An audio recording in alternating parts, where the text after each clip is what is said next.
As I mentioned before, my name is Clint Johnson. I'm the chief of the NTSB office in Anchorage, Alaska. In 2019, the Alaska Regional Office took over responsibility as far as accident investigation, NTSB accident investigations, and that's why we're here. We traveled from Alaska, myself and Stacia traveled from Alaska all day yesterday, got here late last night. We were on scene. First thing this morning began our investigation. Before we get going, I just wanted to say, offer our sincere condolences to the family, to all of the folks around here. There's a lot of similarities with Alaska and Hawaii as far as the aviation group, and you can tell from the minute that we walked on scene that this is a family operation. So again, we want to offer our sincere condolences. So what I'd like to do is give you a little bit of an idea as far as where we've been, where we are now, and where we hope to go here in the next couple of days. First and foremost, I want to give a big shout out to the state sheriff's office, the Honolulu Fire Rescue, Honolulu International Airport, the FAA, and obviously Kamaka Air. We know that this has hit them pretty closely here. There's some ties here kind of behind the scenes, and we just want to say thank you very much for helping us out. They were our eyes, ears, and nose while we were traveling here, and they did an awesome job. So as I mentioned before, Stacia is the investigator in charge. I'm going to be helping her out. The rest of the NTSB team is comprised of a senior systems engineer. His name is Cheech Chihone. We call him Cheech. He is working with the records right now. He's going to be doing primarily the heavy lift as far as this accident investigation goes. Because right now, we look at three different areas when we do accident investigations: man, machine, environment. Man being the human portion, the human performance. We also have the machine, which is the mechanical, did something break, and then the environment, which is usually weather, could include other things like runway conditions, what have you. But it's a process of elimination.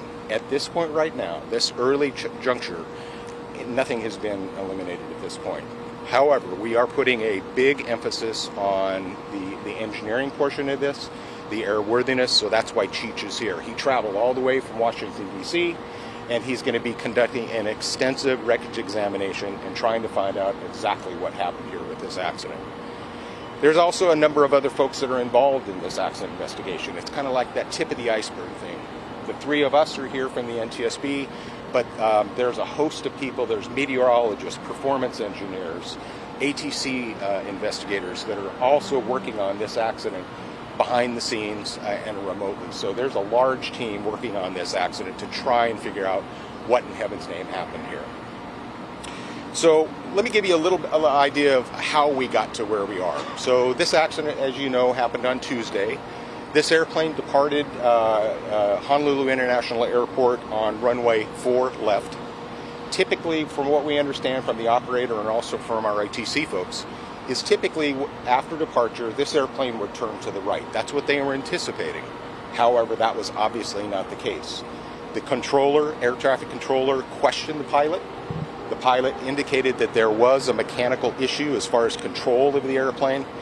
And then obviously the left turn steepened, and unfortunately loss of control into the building behind us here.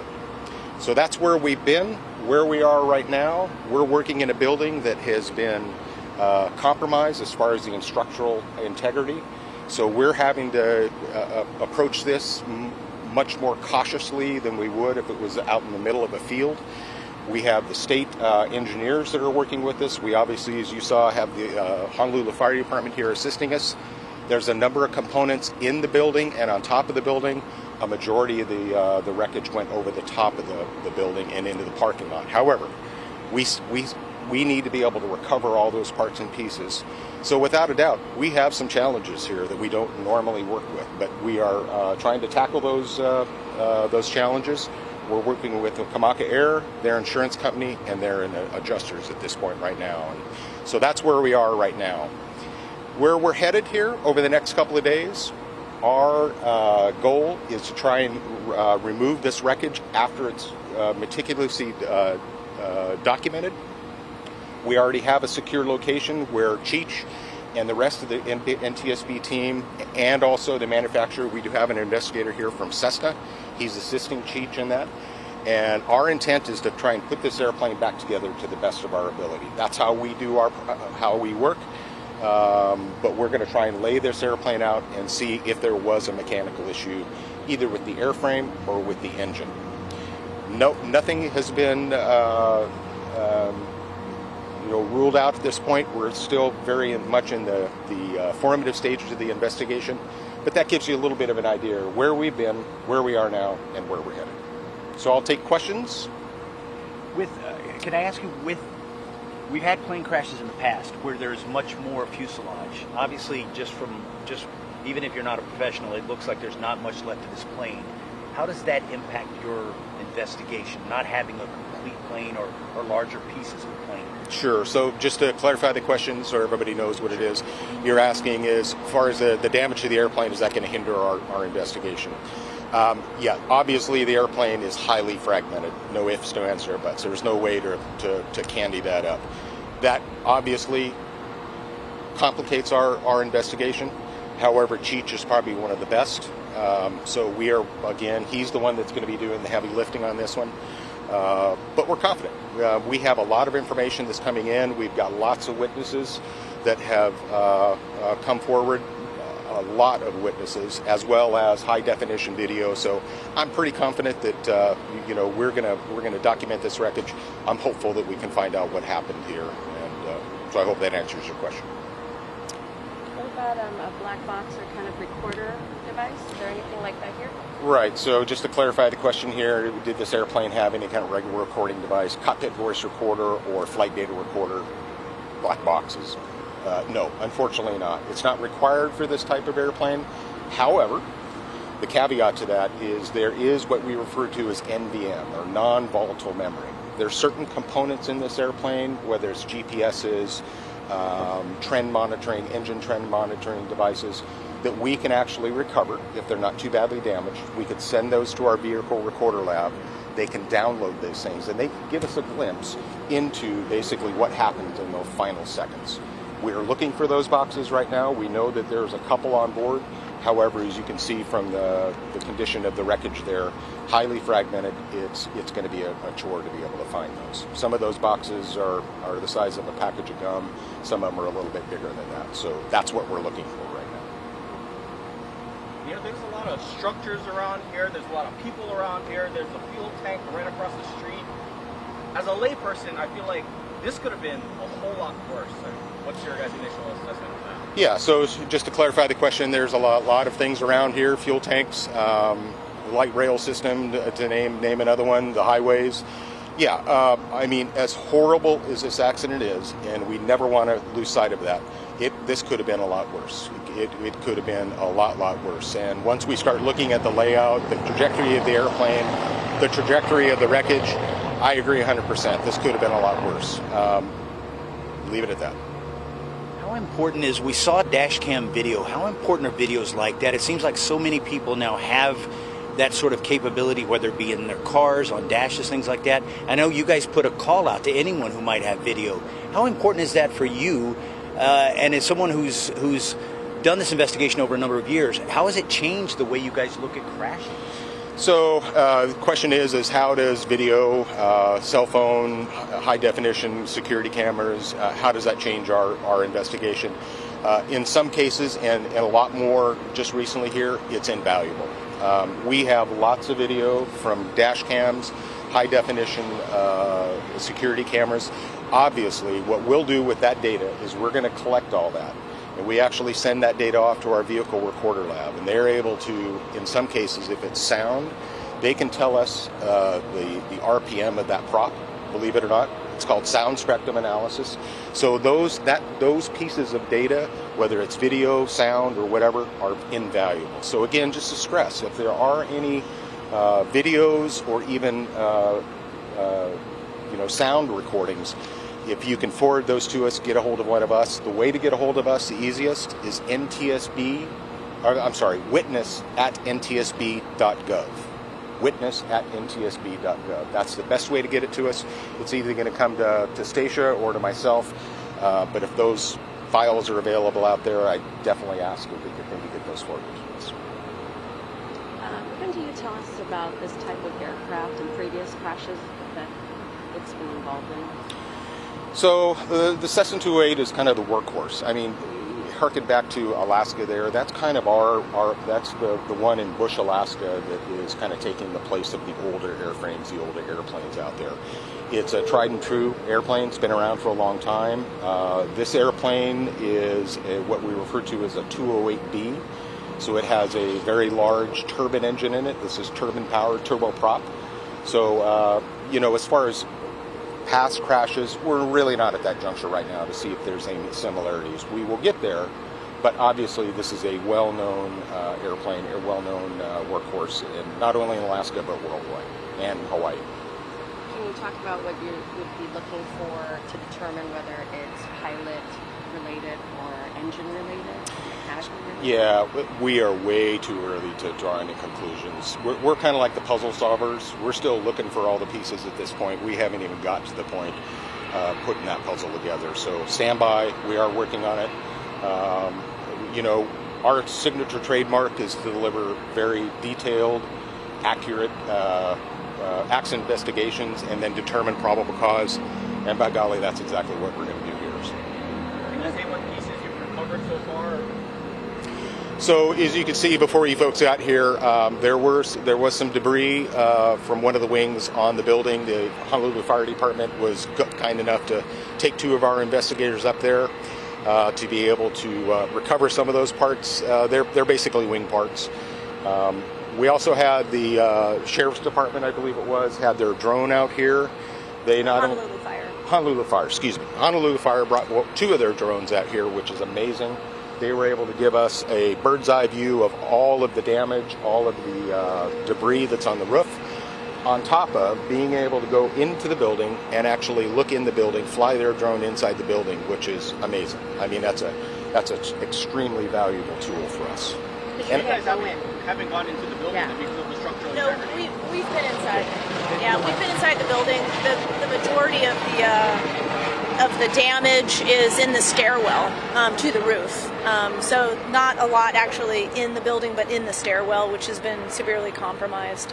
That's kind of what we're working with right now to try and extract the parts that are in that stairwell. So that's where we're at. Stacy, could you talk a little bit about, like he was mentioning, that it's sort of like a puzzle. You're literally collecting pieces. When you assemble this, it's not going to look like an airplane. Is that correct? No. Yeah. You can tell we're at an active airport. Yeah.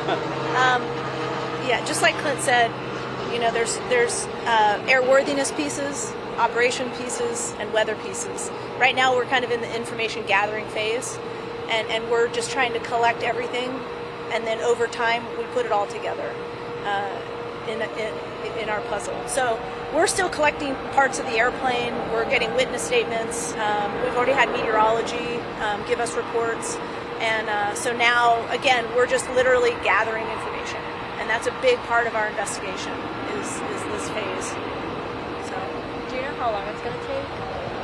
to gather all Stacia, the could I have you information. step just a step closer to the mic? That's a great question. Right now, we're literally gathering the parts of the airplane and the witness statements, and then it's going to be months of us to reassemble the airplane as best we can and do that investigation. But it's a lengthy process. We don't want to rush the process. We don't want to be hasty about our decisions and about the investigation, because we want to be as thorough as we possibly can. So I can't give you a timeline. We don't want to make any mistakes, and we don't want to exclude any possibilities. Was there a sound box in there that you guys gathered information from? There was a little bit that was put out, I think. Like When a you little say clip. sound box, I don't know what it's called, the one in the airplane. oh, like where- the black box? Yeah, the black box. Yeah, didn't necessarily have a cockpit voice recorder. This is what a lot of people think of when they say black box. A lot of people think cockpit voice recorder. This plane was not required to have a cockpit voice recorder, but there are other things that were on board the airplane, non-volatile materials that we hope have some information about the engine, about maybe the propeller or the turbine engine and the aircraft that we can hopefully get some information from. Again, we're gathering it now, and then we have a lot of amazing experts. We have a lab in DC, and hopefully they can help us get some information from those devices. Clint, could I have you just, if you could step real quick, one question. We have heard the back and forth between the air traffic controller and the pilot. That is recorded. The ATC, did they have the complete conversation that went on all the way up until the moment of impact? Absolutely. So that's archived radio communication between the controller and the departing aircraft. Anytime at an airport like Honolulu International, that's going to be recorded. It's going to be saved for a while. Obviously, if there's an accident, they save it for it right away. So I should mention that this was a training flight. So they basically had a senior training pilot that was presumably in the left seat. He was training a newer pilot, still already a brand new pilot, so I don't want to say student pilot, but a newer pilot, lower time, that was training to be second in command. SIC is what we refer to it, second in command training. So that was the purpose of the flight. We do understand from the operator that the Mayday call, or basically the anomaly that the crew reported, came from the instructor pilot. Again, that's unconfirmed at this point right now, but from the operator listening to that, they are fairly confident that that was the instructor pilot. Thank you, guys. Okay. Is only access to the roof through the fire department, or you guys have other ways? So there is a problem with that. So where the airplane hit is the only stairwell. As you can see, that the stairwell was destroyed. We can't come very close to that because obviously there's parts of the building that are leaning over. So we're not able to get right up to the building. But to answer your question directly, the only way to get into that building, into the upper portion, is through that stairwell, and we're not going to do it there. So the only way to get into the building at this point right now is pretty much using the fire department and to get to where we need to get to. So That's what you guys were doing earlier, right? When the fire truck was lifting. correct. Yeah. So the Can you just stairwell. point out, which was the stairwell you're Well, pointing it's at? around the other side. So if you go over on the road, you'll see it. There's no structure there left, so it's just a stairwell, so you can see it. Sorry, I might have missed this earlier. This is an abandoned building, right? Yes. Is it city owned? It's owned state of Hawaii. Yes, it is abandoned. And it's my understanding is it's slated to be torn down at some point in time. Just not sure exactly when that is. So only 2 people were affected during the plane crash. Nobody else. 2 pilot crew on board, both pilots, and yes, no ground injuries, thankfully. So the building was unoccupied. Clint, I don't know that you can speak to this, but I was asked to ask, because you're in the field. If a government shutdown were to occur come Saturday, does that affect NTSB and your investigation into this crash? So yeah, let's. So I've heard. Obviously, I've been a little busy here, but it sounds like maybe a government shutdown was averted. Is that correct? From the best of my understanding, I was trying to find Okay. out. It sounds like it could be, but I'm Okay. just wondering if it does not. So yes, it affects us. Unfortunately, we have the ability to stay on scene. We have guidelines where we would have to, get the wreckage out of here, secure it, and then come back. Worst case scenario. So I'm hoping that doesn't happen, especially under the circumstances. But we're dealing with what we're dealing with here. So yes. So to answer your question, it would affect us, unfortunately. So.